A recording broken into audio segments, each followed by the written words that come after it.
Hello mentors, how are you. आप लोग कैसे हैं? आई होप कि आप लोग बहुत अच्छे होंगे। आज का वीडियो इस पे आधारित है कि आप टर्म फर्स्ट एग्ज़ाम की तैयारी कैसे करें। सबसे पहले ये जान लेते हैं कि टर्म फर्स्ट क्या है। सीबीएसई 2021 के रूल के हिसाब से वो टर्म फर्स्ट और टर्म सेकंड में पेपर को कंडक्ट कराएगा। सबसे पहले टर्म फर्स्ट में सीबीएसई ने कहा है कि MCQ, assertion reason, case based question आएंगे और टर्म सेकंड में वो डिस्क्रिप्टिव बेस्ड क्वेश्चन देंगे। अब चलिए शुरू करते हैं आज का वीडियो कि हम टर्म फर्स्ट एग्ज़ाम की प्रिपरेशन कैसे करें। आप क्लास 10th या 12th में हो, आप इस वीडियो को ज़रूर देखें। आप दोनों के लिए ये वीडियो बहुत ही महत्वपूर्ण होने वाला है। मैं इस वीडियो में इस बारे में बात करूंगा कि आप टर्म फर्स्ट की तैयारी कैसे करें, किस प्रकार से करें, कौन सा सब्जेक्ट कैसे पढ़ें, अपना टाइम टेबल कैसे बनाएं, कम समय में अपना कोर्स कैसे कंप्लीट करें। सबसे पहले आप ये समझ लीजिए कि मैं आपको ये कहना चाहता हूँ कि आप जितने भी समय आपके पास अब बचे हुए हैं उतने समय में आप अपना टर्म फर्स्ट के लिए कैसे अपने आप को तैयार करते हैं। सबसे पहले मैं आपको ये कहूँगा कि आप क्लास 10th या 12th मैं सेपरेट वीडियो बना रहा हूँ, आप लोग अंत तक ज़रूर देखें। अगर अंत तक आप लोग इस वीडियो को देखते हैं तो आपको कुछ ना कुछ ज़रूर समझ में आएगा। अगर बीच में आप इस वीडियो को स्किप कर देते हैं तो आपको कुछ भी समझ में नहीं आएगा।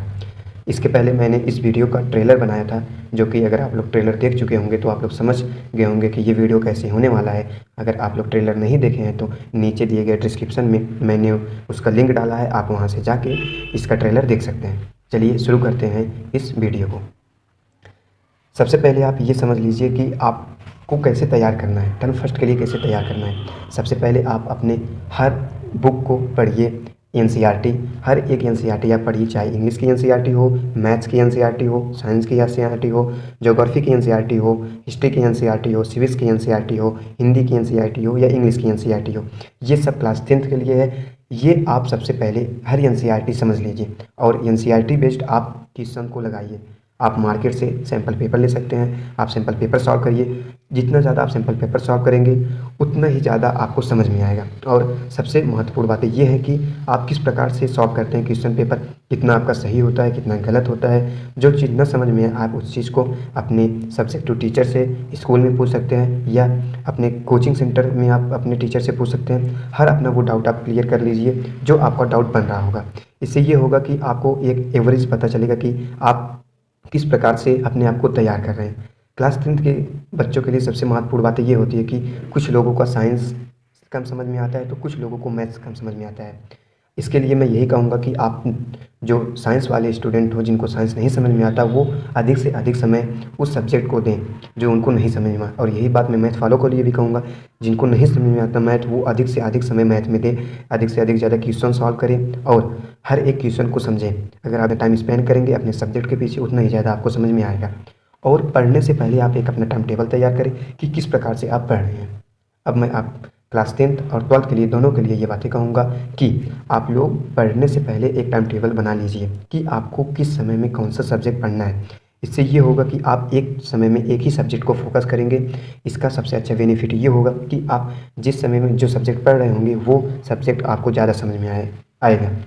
और इसी प्रकार से आप 1 दिन, 2 दिन, 3 दिन, 4 दिन, जितना भी समय आपके बचा है आप रेगुलरली ऐसे करते रहें, आपको हर चीज़ समझ में आएगा। और क्लास 12 के लिए वो साइंस स्ट्रीम से हों तो मैं उनके लिए सबसे अच्छी बात ये कहना चाहूँगा कि साइंस के स्टूडेंट के लिए सबसे ये अच्छी बात नहीं होती है कि उनका फिजिक्स का सब्जेक्टिव नहीं समझ में आता सब्जेक्ट। तो उनके लिए मैं ये बहुत अच्छी बातें कहना चाहता हूँ कि वो अपने उस फिजिक्स की चैप्टर को, हर एक चैप्टर के वो पढ़ें। जो चैप्टर नहीं समझ में आ रहा है, 1 बार नहीं, 2 बार, 3 बार, 4 बार, जितना बार वो पढ़ सकते हैं उस चैप्टर को पढ़ें और अधिक से अधिक ज़्यादा क्वेश्चन सॉल्व करें उस सब्जेक्ट पे, उस टॉपिक पे। और चाहे वो केमिस्ट्री हो सब्जेक्ट, चाहे बायोलॉजी हो, चाहे हिंदी हो, चाहे इंग्लिश हो, या कुछ लोग ऑप्शनल में फिजिकल लिए हैं, सबके लिए मैं यही कहूँगा कि वो अपने उस सब्जेक्ट को तैयार करें जो लगता है कि ये सब्जेक्ट का मेरा कमज़ोर है, इस या टॉपिक कमज़ोर है, इस सब्जेक्ट में ये टॉपिक कमज़ोर है। आप जितना अधिक पढ़ेंगे आपको उतना ज़्यादा ही बेनिफिट मिलेगा और अधिक से अधिक आपको क्वेश्चन सॉल्व करने में मदद मिलेगी। और सबसे ये भी ज़रूरी होता है कि हम किस प्रकार से पढ़ रहे हैं, कौन सा पब्लिकेशन पढ़ रहे हैं या कौन सी क्वेश्चन सॉल्व कर रहे हैं, कौन सा क्वेश्चन सॉल्व कर रहे हैं और कौन सी तरीके से किस तरीके से सॉल्व कर रहे हैं। सबसे अच्छी बात ये होती है कि हम अगर एक क्वेश्चन को सॉल्व कर लेते हैं तो वो क्वेश्चन उसके आगे हम सॉल्व करते चले जाते हैं। अगर जो चीज़ एक क्वेश्चन नहीं सॉल्व होता है उसके बाद क्वेश्चन सॉल्व करने का मन नहीं करता। ऐसे बहुत से स्टूडेंट होंगे जो ये वीडियो को देख रहे होंगे, जिनके अंदर ये फीलिंग होती होगी कि ये क्वेश्चन नहीं होगा, इसको सब्जेक्ट छोड़ो, दूसरी सब्जेक्ट पढ़ते हैं। ऐसे कभी मत करना, क्योंकि इससे ये होता है अगर उस सब्जेक्ट को आप छोड़ देते हैं तो दोबारा वो सब्जेक्ट आपका पढ़ने का मन नहीं करता। आप वही सब्जेक्ट पढ़ते रहिए जब तक वो क्वेश्चन आपको समझ में ना आए। मैं मानता हूँ कि आज वो समझ में नहीं आएगा, वो क्वेश्चन आप कहीं रफ में नोट करके आप आगे बढ़ जाएँ, और रफ में नोट करके आप आगे बढ़ जाएँ। फिर उसके बाद जब नेक्स्ट डे आप क्लास में जाते हैं, उस सब्जेक्टिव टीचर से आप वो क्वेश्चन क्लास में डिस्कशन कर सकते हैं, नहीं तो अपने फ्रेंड से डिस्कशन कर सकते हैं, या अपने कोचिंग सेंटर क्लास से आप अपने सब टीचर से कॉन्टेक्ट कर सकते हैं। हर एक डाउट आपके लिए महत्वपूर्ण है, हर एक डाउट आपके लिए महत्वपूर्ण है। अगर हर एक डाउट आप सॉल्व करेंगे तभी आपको पता चलेगा कि आप किस प्रकार की तैयारी आपकी चल रही है, क्योंकि सब्जेक्टिव बेस में ये आपको कभी नहीं पता है कि एमसीक्यू कहाँ से बनेगा, कैसे बनेगा। तो आप अधिक से अधिक एनसीईआरटी पढ़ने की कोशिश करें, चाहे क्लास 12 के हैं आप, चाहे क्लास 10th के लिए। ये बात मैं दोनों लोगों के लिए कह रहा हूँ कि आप लोग अधिक से अधिक एनसीईआरटी पढ़ने की कोशिश करें और अधिक से अधिक ज़्यादा क्वेश्चन सॉल्व करें। और बहुत से इस वक्त ऐसे लोग होंगे कि जो लोग गेम खेलते होंगे, बहुत सारे ऐसे गेम हैं ऑनलाइन जो ऑनलाइन गेम खेलते होंगे, और बहुत सारे ऐसे ऐप्स हैं जो यूज़ करते होंगे। जैसे मैं कुछ ऐप्स का नाम लेना चाहता हूँ, जैसे इंस्टाग्राम हो गया, टेलीग्राम हो गया, स्नैपचैट हो गया, और बहुत से ऐसे ऐप्स हैं जो चैटिंग वाले ऐप्स हैं। मैं ये कहना चाहता हूँ कि आप लोग ये ऐप मत यूज करें जब तक आपका टर्म फर्स्ट बोर्ड एग्ज़ाम ले नहीं लेता, तब तक आप किसी भी प्रकार की समय बर्बाद ना करें, क्योंकि एमसीक्यू बेस्ड किस प्रकार से वो पूछेगा ये किसी को भी पता नहीं है। वो चाहे आपके सब्जेक्टिव टीचर हो, चाहे वो आप खुद हो, या कोई भी हो, सिर्फ ये बात बोर्ड को पता है कि वो किस प्रकार से पेपर को तैयार कर रहा है। आपको सिंपल पेपर अधिक से ज़्यादा सॉल्व करना चाहिए, अपने सब्जेक्टिव टीचर से सॉल्व करना चाहिए। बहुत सी स्कूलों में कोर्स कंप्लीट हो चुका होगा, बहुत से स्कूलों में कोर्स चल रहा होगा। मैं दोनों लोगों को ये कह रहा हूँ कि आप अपने सब्जेक्ट टीचर से हमेशा कांटेक्ट में रहें, उनसे क्वेश्चंस पूछें और अधिक से अधिक ज़्यादा क्वेश्चंस लगाने का प्रैक्टिस करें।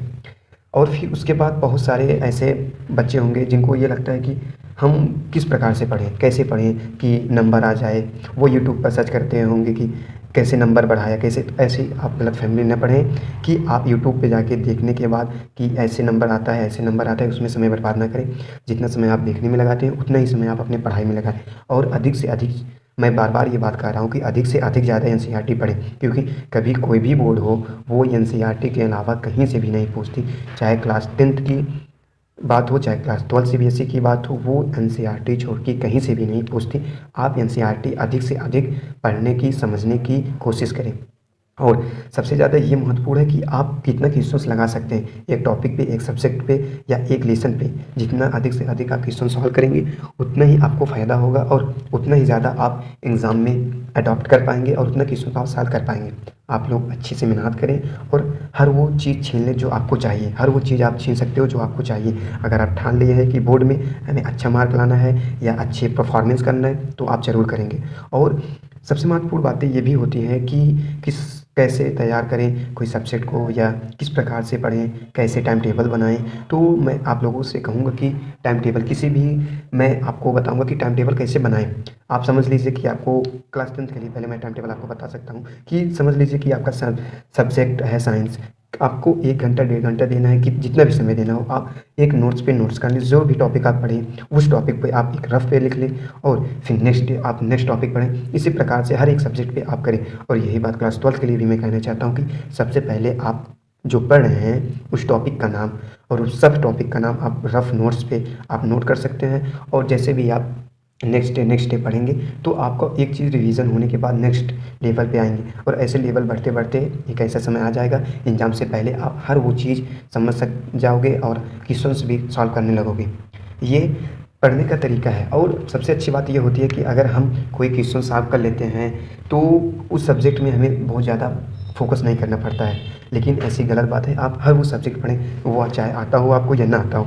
अगर आप आएगा तो और अच्छी बात है, अगर नहीं आएगा तो आप उसको अधिक से अधिक मेहनत दें, अधिक से अधिक समय दें उस सब्जेक्ट को, ताकि कि हर वो चीज़ आपको समझ में आने लगे जो आपको लगता है कि नहीं है।